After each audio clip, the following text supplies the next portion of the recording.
दोस्तों, मोदी सरकार को एक बार फिर से बहुत बड़ा झटका लगा है। अडानी हिंडनबर्ग की रिपोर्ट आने के बाद एक बार फिर से करारा तमाचा लगा है मोदी सरकार को, क्योंकि एक बहुत बड़ा सबूत हाथ लगा है और इससे मोदी सरकार की जो चोरी है वो पकड़ी गई है। दरअसल दोस्तों, बात यह है कि सुप्रीम कोर्ट में ये पूरा मामला अब चला गया है।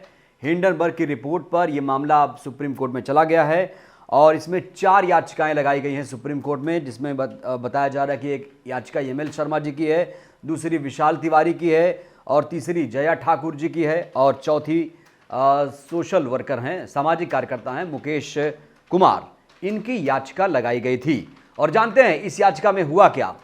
पहली बात तो सुप्रीम कोर्ट जब किसी याचिका को वैसे तो एक्सेप्ट नहीं करता है, लेकिन जब किसी मामले को सुप्रीम कोर्ट एक्सेप्ट कर ले, किसी याचिका को, किसी पिटीशन को, तो समझ जाइए कि दाल में कुछ जरूर काला होगा। इसीलिए सुप्रीम कोर्ट इस मामले को लेकर गंभीर हुआ और हिंडनबर्ग की रिपोर्ट को जिस तरीके से सेबी और सरकार नकार रहे थे, सुप्रीम कोर्ट ने उसे एक्सेप्ट करके उस पर सुनवाई शुरू करके बहुत बड़ा तमाचा मारा है मोदी सरकार को। दोस्तों, बात दरअसल सिर्फ एक्सेप्टेंस की ही नहीं है, सिर्फ याचिका को स्वीकार करने की या मंजूर करने की नहीं है। ना सिर्फ सुप्रीम कोर्ट ने याचिका को स्वीकार किया, सुप्रीम कोर्ट ने तो यहां तक कह दिया है कि एक विशेषज्ञ समिति का गठन भी किया जाएगा। एक बहुत बड़ा ऐलान किया गया सुप्रीम कोर्ट की तरफ से कि इस पूरे मामले को हल्के में नहीं ले सकते। यह मामला देश से जुड़ा हुआ है, क्योंकि एसबीआई में, एलआईसी में आम लोगों का पैसा लगा हुआ है। ऐसे में इस मामले को टाला नहीं जा सकता, इस मामले को हल्के में नहीं ले सकते और इसीलिए सुप्रीम कोर्ट ने इस याचिका को बहुत ज़्यादा गंभीरता से लिया है। लेकिन सरकार इसको हल्के में ले रही थी। मोदी जी संसद में कह रहे थे एक अकेला सब पर भारी, लेकिन अब करारा तमाचा लगा है मोदी सरकार को इस याचिका के एक्सेप्टेंस के बाद। दोस्तों, मैंने ये भी कहा कि विशेषज्ञ समिति का गठन किया जाएगा और जानते हैं जैसे ही सुप्रीम कोर्ट ने कहा कि एक समिति, एक कमेटी, एक विशेषज्ञ कमेटी का गठन किया जाएगा, तो सुप्रीम कोर्ट में सरकार ने सुप्रीम कोर्ट के पीछे दरवाजे से कहा कि एक लिफाफा मैं आपको दे रहा हूं, लिफाफे में अपने लोगों का कुछ नाम भेजा। अच्छा दोस्तों, एक बात ये जानिए आप कि जब भी कोई समिति या कमेटी का गठन किया जाता है तो उसमें कुछ लोग होते हैं। जाहिर सी बात है, कोई भी समिति, कोई भी कमेटी किसी की अध्यक्षता में बनाई जाती है। ऐसे में जब सुप्रीम कोर्ट ने कहा कि इसमें विशेषज्ञ समिति बनाई जाएगी, सरकार के हाथ पांव फूले। सरकार ने कहा इसे कैसे और मैनेज किया जाए। सरकार ने बंद लिफाफे में, सील्ड लिफाफे में अपने लोगों का नाम भेजा।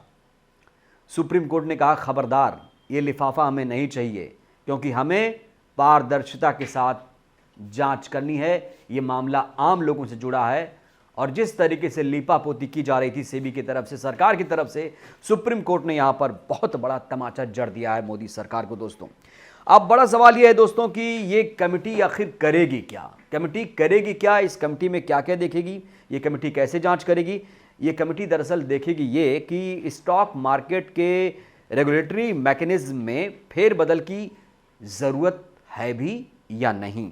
यानी जो शेयर मार्केट में जो पैसे लगे थे या जिस तरीके से उसका नियंत्रण किया जा रहा था, जिस तरीके से उसे चलाया जा रहा था, उसको लेकर भी यहाँ पर एक बारीकी से उसका अध्ययन भी किया जाएगा। और जानते हैं जब ये कमेटी जांच करेगी, अभी तो वैसे नाम नहीं सामने आए हैं कि इसमें नाम कौन कौन से होंगे, अध्यक्ष कौन होगा, लेकिन ये तो तय है कि ये जो जांच होगी तो पूरी दुनिया में तहलका मच जाएगा।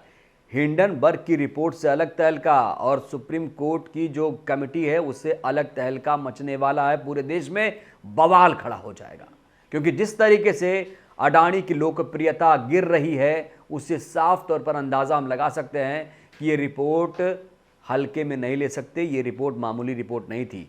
हिंडनबर्ग वो संस्था है, हालांकि कुछ लोग कह रहे हैं कि भाई मोदी पर सवाल करेंगे तो देश पर सवाल है। राष्ट्रवाद का लबादा ओढ़ा था अडानी ने, आपको याद होगा। लेकिन अब हिंडनबर्ग की रिपोर्ट को लेकर कहा जा रहा है कि ये रिपोर्ट कोई मामूली रिपोर्ट नहीं है। जिन जिन के खिलाफ इस संस्था ने जांच की, तफ्तीश की, तो सामने आया कि बहुत बड़ा गड़बड़झाला हो रहा था और ऐसे में एक बार फिर से अडानी ग्रुप पर काले बादल मंडराने लगे हैं, काले बादल मंडराने लगे हैं। और कहा जा रहा है दोस्तों कि जिस तरीके से रैंकिंग गिर रही है अडानी की, आपको याद होगा एक खबर ये भी है, रिपोर्ट ये भी है कि 2 साल पहले, आज से 2 साल पहले, मसलन कि 2021 में मैं जाऊं आपको लेकर, तो आपको पता है अडानी की रैंकिंग दुनिया में 14वें स्थान पर हुआ करती थी और उनकी जो संपत्ति थी 78 अरब डॉलर की थी। और इनसे जो अंबानी हैं इनसे बहुत आगे थे पैसों में। उनकी बात करूं तो वो उनकी रैंकिंग 12वें स्थान पर थी और 84 अरब डॉलर उनकी संपत्ति थी। ये 2020-21 के मैं आंकड़े आपको दे रहा हूं, यानी 2020-21 के आंकड़े और 2023-24 के आंकड़ों में एकदम समानता आ चुकी है।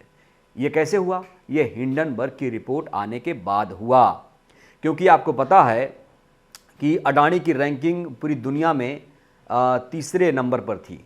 पूरी दुनिया के सबसे तीसरे अमीर व्यक्ति हुआ करते थे। लेकिन इस रिपोर्ट के बाद इतना हल्ला हुआ, इतना हंगामा हुआ, इतना हड़कंप मचा, इनकी रैंकिंग अब फिर से 15वें स्थान पर खिसक कर चली गई है। तो क्या इस रिपोर्ट को हल्के में ले सकते हैं? इस रिपोर्ट का ही नतीजा था कि इनकी रैंकिंग अब 2 साल पहले की तरह हो गई है। आप सोच सकते हैं, कहते हैं ना कि बिना आग के धुआं नहीं उठता है, और इस रिपोर्ट ने जो आग लगाई पूरी दुनिया उससे हैरान है। अडानी के खिलाफ ऑस्ट्रेलिया तक में प्रदर्शन हुआ, अमेरिका तक में प्रदर्शन हुआ। हालांकि कुछ लोग कहेंगे कि ये लोग देश को बदनाम कर रहे हैं, ये लोग अडानी पर सवाल खड़ा करके मोदी सरकार को बदनाम कर रहे हैं। मोदी सरकार को जब दिक्कत नहीं है कि मोदी सरकार ने अडानी के लिए कुछ भी नहीं किया, सब कुछ पारदर्शिता के साथ किया गया, तो फिर क्यों बिलबिला उठते हैं बीजेपी के नेता कि अडानी पर सवाल खड़े कर रहे हैं? ज़रूरी है कि इसमें अब दूध का दूध और पानी का पानी हो जाना चाहिए। और अब लग रहा है, एक उम्मीद तो जगी है दोस्तों। सुप्रीम कोर्ट जिस तरीके से इसमें गंभीरता दिखा रहा है, उससे लग रहा है कि ये विशेषज्ञ समिति कुछ ना कुछ ज़रूर बड़ा करेगी और एक बड़ा भूचाल देश में आएगा। इससे जब इसकी रिपोर्ट आएगी, इस कमेटी की जब रिपोर्ट आएगी उसके बाद। हालांकि कितना असर पड़ेगा, LIC बचेगी कि नहीं, SBI का पैसा सुरक्षित रहेगा या नहीं, अडानी देश छोड़कर भाग जाएंगे या नहीं, बिना पासपोर्ट के भागेंगे या वैसे भगा दिए जाएंगे किसी की जहाज़ में, ये नहीं पता है। खैर, आप क्या सोचते हैं? क्या लगता है अब एक नए सिरे से एक बहस जो शुरू हुई है कि अडानी की उल्टी गिनती शुरू हो गई है? आपको क्या लगता है इस कमेटी की रिपोर्ट के बाद कुछ बदलेगा? जिस तरीके से सेबी ने बचाया, सरकार ने बचाया, कहा कि कुछ भी नहीं है, सब कुछ बिना तथ्यों के है, आधारहीन है, निराधार है, क्या लगता है अब एक कहीं ना कहीं मजबूती आएगी इस केस में? हिंडनबर्ग की रिपोर्ट प्लस सुप्रीम कोर्ट की कमेटी की जब रिपोर्ट आएगी तो क्या कुछ बदलेगा? देश को क्या फ़ायदा होगा? आपकी क्या राय है? राय दीजिएगा ज़रूर। शुक्रिया। नेशनल दस्तक की आपसे गुजारिश है कि अगर इसको बचाना चाहते हैं तो नेशनल दस्तक को सब्सक्राइब करने के लिए रेड कलर के सब्सक्राइब बटन को दबाएं, फिर बेल आइकन की घंटी दबाएं। नेशनल दस्तक को बचाने के लिए बहुत जरूरी है कि हर खबर को शेयर करें, लाइक करें, कमेंट जरूर करें।